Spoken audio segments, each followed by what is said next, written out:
तो finally COAI ने अब लॉबिंग करना चालू कर दिए हैं इंडियन टेलीकॉम सेक्टर को लेकर। जी हां दोस्तों, पिछले दिनों सीओएआई के चेयरमैन के द्वारा 2 ट्वीट किया गया है इंडियन टेलीकॉम सेक्टर में आज के दिन में जो खराब हालत चल रहा है इसको लेकर। और ये ट्वीट में कहा गया है गवर्नमेंट ऑफ इंडिया की टेलीकॉम डिपार्टमेंट को। अब ये जो ट्वीट किया गया है इसमें सीओएआई अपने तरफ से पल्ला झाड़ लिए हैं या फिर पूरी दुनिया को ये जता दिया है कि वो लोग भी बहुत ही ज्यादा कंसर्न है इंडियन टेलकोज के लिए। और इसीलिए ट्वीट करके मतलब पूरी दुनिया को ये बता दिया है कि हम लोग भी गवर्नमेंट ऑफ इंडिया के पास ये कुछ प्रपोजल रख रहे हैं। अब अगर गवर्नमेंट ऑफ इंडिया प्रपोजल को मानता है तो सीओएआई के द्वारा ये कहा जाएगा कि देखिए हम लोग अपना प्रेशर किए हैं गवर्नमेंट को, तभी जाकर गवर्नमेंट ने ये प्रपोजल माना है। और अगर गवर्नमेंट के द्वारा ये प्रपोजल माना नहीं जाता है तो सीओएआई ये भी कह सकता है कि गवर्नमेंट ऑफ इंडिया की टेलीकॉम डिपार्टमेंट बहुत ही ज्यादा एरोगेंट है या फिर बिजनेस फ्रेंडली नहीं है। तो दोनों ही तरफ से ये जो एसोसिएशन है इनके द्वारा खेला जा सकता है, ऐसा मुझे लगता है।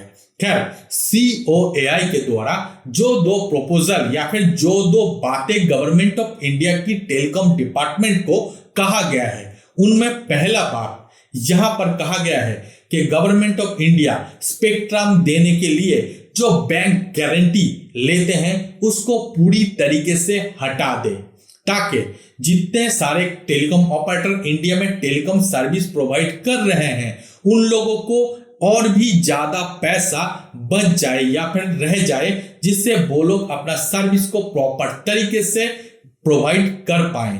और इससे होगा क्या कि अगर जितने सारे टेलीकॉम ऑपरेटर हैं वो लोग और भी अच्छी तरीके से सर्विस प्रोवाइड करते हैं तो कंपनी यानी कि टेलीकॉम ऑपरेटर को प्रॉफिट ऑफ मार्जिन बढ़ सकता है। बातें पूरी तरीके से सही हैं। अगर हम पहली नजर में इसको देखें तो ये चीज पूरी तरीके से सही है। एटलीस्ट कंपनी मतलब टेलीकॉम ऑपरेटरों की फेवर में जाता है। लेकिन सभी को यह भूलना नहीं चाहिए कि इंडिया में बहुत सारे टेलीकॉम ऑपरेटर थे, वो लोग आहिस्ता आहिस्ता अपना सर्विस पूरी तरीके से बंद कर दिए हैं। और वो लोग जो सर्विस प्रोवाइड कर रहे थे उसके लिए जो स्पेक्ट्रम चाहिए था वो स्पेक्ट्रम गवर्नमेंट ऑफ इंडिया के द्वारा प्रोवाइड किया गया था। और अगर उस स्पेक्ट्रम के लिए बैंक गारंटी नहीं लेते तो गवर्नमेंट ऑफ इंडिया को हो जाता लॉसेस। और अगर गवर्नमेंट ऑफ इंडिया को लॉसेस होता है तो इसके लिए फिजिकल डेफिसिट, बहुत सारे ऐसे चीजें हैं जिसके ऊपर इंपैक्ट पड़ता है और वो इंपैक्ट आपके और हमारी सबके ऊपर आता है। और इसीलिए ये पॉलिसी लाया गया था बैंक गारंटी का। अब बात करते हैं दूसरी जो प्रपोजल दिया गया है उसके बारे में। कहा गया है कि जो एजीआर को लेकर आज के दिन में इतना ज्यादा बवाल मचा हुआ है इंडियन टेलीकॉम में, और उसी बवाल में सुप्रीम कोर्ट भी आ जाते हैं। तो सुप्रीम कोर्ट के द्वारा भी पिछले दिनों कुछ का जजमेंट दिया गया था एजीआर ड्यूज को लेकर। और कंपनी कहता है कि उन लोगों के जो एजीआर ड्यूज है वो बहुत ही ज्यादा कम है। गवर्नमेंट कहता है कि नहीं, वो जो आप लोग कह रहे हो वो एजीआर ड्यूज सही नहीं है, हम लोग जो कह रहे हैं वो सही है। और अगर इस चीज को सुप्रीम कोर्ट में जब चैलेंज किया गया कंपनीज के द्वारा तो यहां पर भी गवर्नमेंट के फेवर में आ गया डिसीजन। तो यही सारी चीजें हैं जिसको लेकर अब टेलीकॉम कंपनीज में बहुत ही ज्यादा हड़कंप मच गया है। तो सीओएआई यहां पर भी अपना बैट लेकर चले आए प्ले करने के लिए। सीओएआई ने कहा है कि जो एजीआर की नॉर्म्स है इसको दोबारा रिडिफाइन किया जाए ताकि कंपनी के लिए भी बेनिफिट हो और गवर्नमेंट ऑफ इंडिया के लिए बेनिफिट हो, और जितने सारे सब्सक्राइबर इन सारे कंपनी में अपना जो सर्विस लेते हैं उन लोगों के लिए भी बेनिफिटेड हो। खैर, कंपनी के जो एजीआर हैं उसको बहुत ही ज्यादा रिड्यूस कर दिया जाए ताकि आने वाले समय में जो एजीआर के मामले हैं वो बहुत ही ज्यादा कम आए, मतलब इसके ऊपर उतना ज्यादा चर्चा ना हो। इसके अलावा उस जो कम होने के बाद जो एजीआर होते हैं उसको भी 20 साल या फिर 25 सालों तक रेगुलर किस्तों में देने की बातें कर दिया जाए। खैर, यही सारी चीजें हैं जो लेकर सीओएआई के द्वारा गवर्नमेंट को अप्रोच किया गया है। अब गवर्नमेंट क्या करता है? क्या गवर्नमेंट इन सारी चीजों को लेकर मंथन करेगा या फिर कर चुके हैं? क्या हुआ है, ये सारी बातें अभी पता नहीं चला है, लेकिन गवर्नमेंट के ऊपर प्रेशराइज्ड करना ऑलरेडी चालू हो गए हैं। पिछले दिनों अब सभी को पता है कि Vodafone Idea almost going to die होने वाला है, इस तरीके की खबर चल रहा है और ये भी एक प्रेशराइज्ड किया जा रहा है। इसके अलावा भारतीय एयरटेल की चेयरमैन के द्वारा भी बीच बीच में बहुत सारे ऐसे बयान आते हैं जो कि ज्यादा से ज्यादा कंसर्न दिखाते हैं इंडियन टेलीकॉम सेक्टर को लेकर। और COAI में जो चीज हो रहा है इसके बारे में मैंने पहले ही आप लोगों को बताया था कि COAI दो धड़े में ऑलरेडी बढ़ चुके हैं। एक में है रिलायंस जियो और दूसरे में है एयरटेल वोडाफोन आइडिया।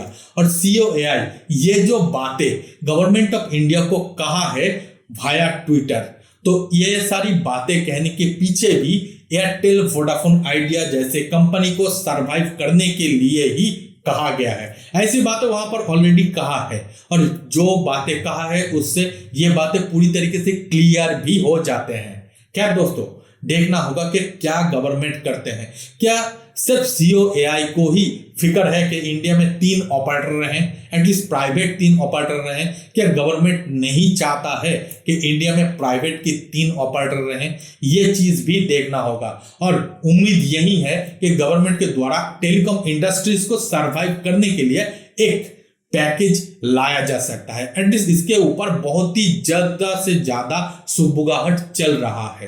तो क्या जो पैकेज लाने वाला है गवर्नमेंट ऑफ इंडिया, इसमें इन सारे फैक्टरों को या फिर इससे ज्यादा भी और कुछ फैक्टरों को ऐड ऑन किया जाता है या फिर नहीं, ये सारी बातें भी अब देखने को मिल सकता है।